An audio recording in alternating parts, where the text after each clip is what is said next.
Hi everybody, welcome to this segment of Wonderful Women. I have such a wonderful lady here and a dear, dear friend. Everybody, let me introduce you to Amanda Dickson. Hi. She is so incredible and so worthy of Wonderful Women status, for sure. She is a host of Utah's morning show for KSL. She does voiceover work. She is a public speaker. She is an author. She sits on several boards. The list, I was amazed at how many boards you sit on. She is a mother, a wife, a dear, dear friend, an amazing, amazing, wonderful woman. So now I don't live up to that, Katie. I do. I love my association with you. We do this show together, and I don't get to have you on as often as I'd like, because whenever I say goodbye to you, I think, oh no, it's going to be months before we see each other. The Woman's View show, where we get to talk about whatever the news is. It's a panel of 3 women, and usually I'll have Katie and 2 other women of 2 different backgrounds, and we'll chat for that hour, and that is just one of my favorite things I get to do. So much fun, and we always meet such fun women. Yes. How did you get into television? It was a complete unintended step. I went to law school and intended to be a lawyer.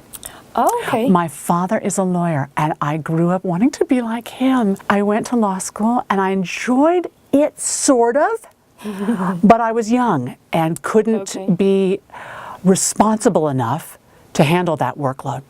So I dropped out, and I didn't know what to do with myself. I applied for a job as a flight attendant at an airline. That is very different. I didn't get the job. Thank goodness. If I had gotten that job, I probably would never have done any of this. So I didn't get the job, and I was furious that I didn't get the job. I remember thinking, what, am I over the weight limit, or what is the deal? I really wondered that. I thought, what is the... So after that, I met a man named Starley Bush, who owned 2 radio stations. I had no experience. Really? Never been on a radio station at all. But my boyfriend at the time said, you have a great voice. You should go and try and get this job. And I thought, are you insane? No one will hire me. Well, I just went, would you give a person a try who has no experience but is willing to work hard? So you were like in your early 20s? Yes, I was in my early 20s with a college degree and a year and a half of law school. Oh my goodness. I worked for $5 an hour. How did you enjoy it though? I was thrilled. Okay. So on the AM side, I did news in the morning, and then on the FM side, I did the same. So I'd go back and forth between the booths doing news. But actually, the first thing I ever did was a weather forecast on the FM. I remember, okay, this is silly, but I remember doing this weather forecast and being so terrified, Katie, that I could hear my knees knocking together underneath the table. And I thought, I wonder if anybody can hear my knees knocking together underneath the table. And then I called my boyfriend right after and said, did you hear that? Did you hear my saying partly cloudy, highs in the 50s? Was it fabulous? I just did whatever they asked me to do, I did. And I did that for 2.5 years. And I worked as a disc jockey at night at a dance club. Oh my goodness. Called Oscars. The thing was in the ceiling. I remember climbing up a ladder behind the bar to play Moni Moni for drunk people. Oh, it's hysterical. But I was exhausted. Oh, I'm sure. And I was broke. Yeah. And I thought, this is ridiculous. If this is not going to work, I have to go back to law school or something. And then I got the morning show. Okay. And that was 26 years ago. Oh my goodness. Is that ridiculous? No, that's amazing. I've been doing, well, okay, but wait, I should tell you something. In the middle of all of that, actually it was toward the beginning of getting the morning show, I had almost started to give up. I decided I should finish law school. It's dumb to have a little bit of law school. Okay. So I went back and finished. When I finished, I got a job offer for a part-time lawyer, as if there could be such a thing. I was going to say, yeah. I was foolish enough to think there could be such a thing. I took the job. Okay. Did you quit KSL? No. I'd come to, I was foolish. I'd come to work in the morning. I'd work the morning shift. I'd get off and go to the law firm. Oh my goodness. It was not good. Okay, so what advice would you give to women who want to maybe start out in radio? You know, this is something so interesting, because the business of broadcast is changing so fast. When I first got started in radio, which was by accident, we were using reel-to-reels. We used to splice. I remember one time a tape broke right in the middle of an interview with a famous person, and I had to admit, can you just pause for 1 second while I splice this tape together? My goodness. So, and now my job is I have to Facebook post a certain number of times, tweet a certain number of times. We are on television every morning, which I didn't think would be a part of my job. And of course, radio is the main part of my job, but podcasting is important because they spend as much time and effort focusing on podcasts almost as they do as to what goes over the air. Knowing that podcasting is sort of on-demand audio and video is the future. Sure. Nobody listens to it at a certain time. It's when they want it, whenever they want it. So for a person coming up and going into radio, know that you're not going into radio. You're going into every form of broadcasting content there is. You cannot choose your form of medium anymore. What you need to become is a storyteller. Tell the story in every form and become a good storyteller, a competent storyteller, a compelling storyteller, and be comfortable in front of the camera, in front of the microphone, in front of the computer, and then there will be a place for you in the medium that we don't even know exists right now, Katie, because there's probably a medium that will be controlling in 10 years that we don't even know exists right now. That's how fast it's changing. Yeah. Man, that's crazy. Isn't that the thrill of broadcast, though? Yeah. Is how fast it's changing. Yeah. You also have written 3 books. I haven't written in so long, but you know, it's funny. We're actually working on something right Are now. you? It's my husband's idea, totally. It's loosely based on a President Obama type president. It is the first African-American president in the White House. And it's fiction. Aren't you rather It is non? It is, yeah. Well, I had 2 non and a fiction. Okay. I wrote 1 novel that was also loosely based on a case I had when I was a lawyer. Okay. That case just dug in, and I had to write something about it. So I fictionalized a lot of that's in. It's called A Gentle Thief.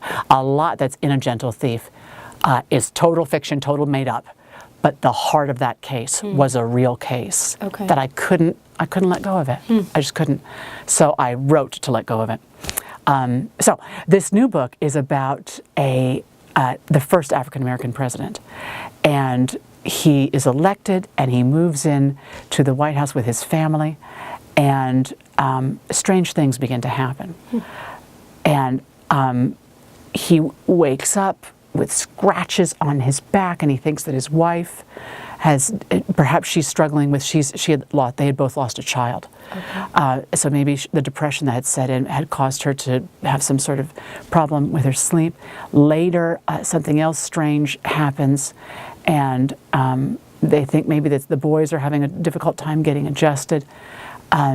Strange things are happening, and the Secret Service are investigating what's causing these problems, because ultimately anything that threatens the president, however strange, comes within the purview of the Secret Service. A side character in this, but a main sort of side character, is the head of the Secret Service's detail with the president. Is a guy named Kip.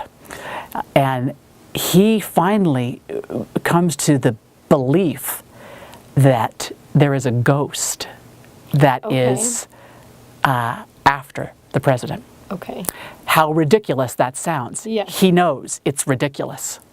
But there are too many strange things that are happening. Now, there are stories of ghosts in the White House back 100+ years. There have been multiple sightings of President Lincoln's ghost in the White House by many people, even by reputable people. Even Winston Churchill wrote a letter about seeing Abraham Lincoln's ghost.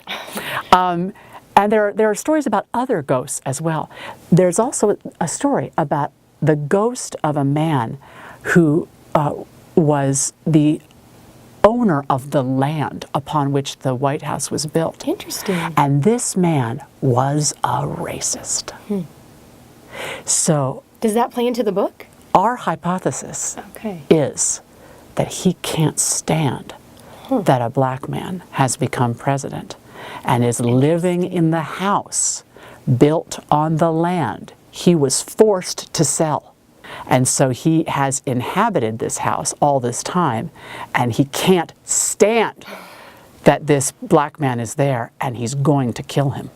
Oh my goodness.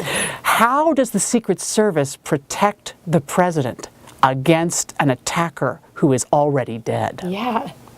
And how do they not let the world know? Because if the world believes there's a ghost trying to kill the president, they'll think we're Looney Tunes, which will cause the relationships with other nations to become unstable. Sure. They'll think that the president is insane. Sure. So they have to deal with the problem without letting anyone know. So it's a bizarre sort of, anyway, so I'm going on too long about that. Sorry. No, it's fun. We kind of covered all of your professional life. So, okay, she does all of this, people, and somehow she manages to have a family. So, A wonderful family. Tell us a little bit about your family. The reason I have a wonderful family, Katie, is because of my husband. It's him, it's all him.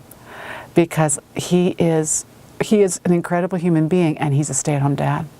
I will get a little choked up talking about him because he's the most humble human being. You know, when I got pregnant for the first time at 40, which I know is very strange, and I just thought God has a sense of humor, you know? But he had 3 children from his first marriage, and so I really didn't expect to be able to get pregnant. So I felt blessed that we could raise together his 3 children from his first marriage, and who I love, and I refer to them now as our bigs and our littles. We have bigs and littles.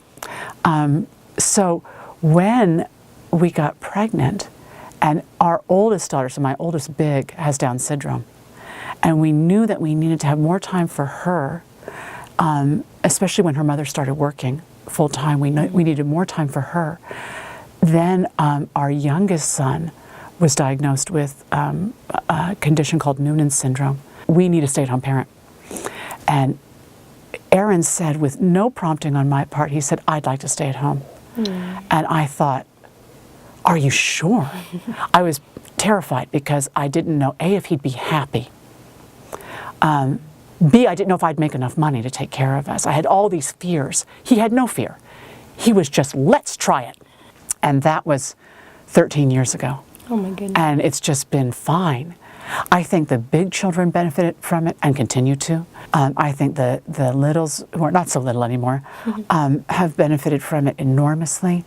I think Aaron has benefited from it, even though now I think he's ready to, do more things and has some of the insecurities that any, whether male or female, stay-at-home parent has. Like, how, does anyone want my talents or skills? What did he do before? He was the production director here at KSL. Okay. Is that how you met? Yes. Okay. Well, actually, no, I met him at Cake Talk, which was my first job. Okay. I met him at Cake Talk. He was married to his first wife. Okay. And I never thought, this is good. I never considered him a spouse, obviously. He's married. And I never would, I knew him for all those years. I knew his kids when they were first born. Okay. Then he left Cake Talk and he went to be a producer at another radio station, Call. He was Tom Barberi's producer. And then he came to KSL, and when he first asked me out on a date, my response, I'm not kidding, was, ew, you're like my brother. That is so not right. Which I'm sure was not what he was expecting. And then he said, well, they say that, husbands and wives, the best ones come from friendships. So we went on a date, and I swear from that moment, it was just, we've been inseparable. Which I know is the weirdest thing, but we were friends before, and I had never looked at him in that way because we had known each other so much. So the reason our family is so strong is I give him full credit, Katie. So how do you balance everything? I mean, you talked a little bit about him staying home. We do one thing right, always. We always have dinner together. I think that's wonderful. We do that. I've heard that for years, and my husband is a great cook. And so we always have dinner together. And then Friday night is movie night. Oh, fun. We always do movie night. We're so predictable. And then Saturday, Aaron and I try and have a date every Saturday. We go to movies. We love movies. We are such movie freaks. Yeah. We just go to movies, and then we'll go to a restaurant and have a little dinner and come home. Just having that break is so just a break. So we have this funny thing we say, Katie. No matter where we are, even if it's the middle of winter and it's 10 degrees, the second we get out of the house and are free of the kids, we'll look at each other and say, we're in the Bahamas. We are in the Bahamas. It's 5 degrees outside, but if we are away from the kids, we are in the Bahamas. Because once you are around the kids for that long, you need a break, sister. Oh my gosh, Thomas and I are taking our first vacation. It's only 2 days. It's for a wedding, but next week, and we're like 48 hours of not being of nobody going. Right. That's so true. That's so true. No little fingers coming underneath the bathroom door. Mom, are you in there? It's so true. You know, being able to be, okay, this is TMI, but being able to be naked if you want to, just to walk from one room to the other room. Right. And knowing no one will be scarred for life if they see you. So what do you do for self-care? I have facials once in a while. I take baths. Good. And I'll put the Comcast channel on that's called Soundscapes. Dates with Aaron, I guess, is self-care. Reading. Okay, I love to read. If I can have all the children go downstairs and be far enough away that I can't hear them, I could read 300 pages in a day, honestly. Yeah. Just leave me alone so I can go to this world and just let me drink my latte and read. Right. That would be my idea of a perfect afternoon. Okay. Raining, sunny, I don't care. Read. Well, that kind of wraps everything up. I just have to say thank you so much. My pleasure. I hope you know how much I aspire to you, and I just think Katie. you are incredible. And I thank you so much for doing this. My pleasure. Thank you. Thank you.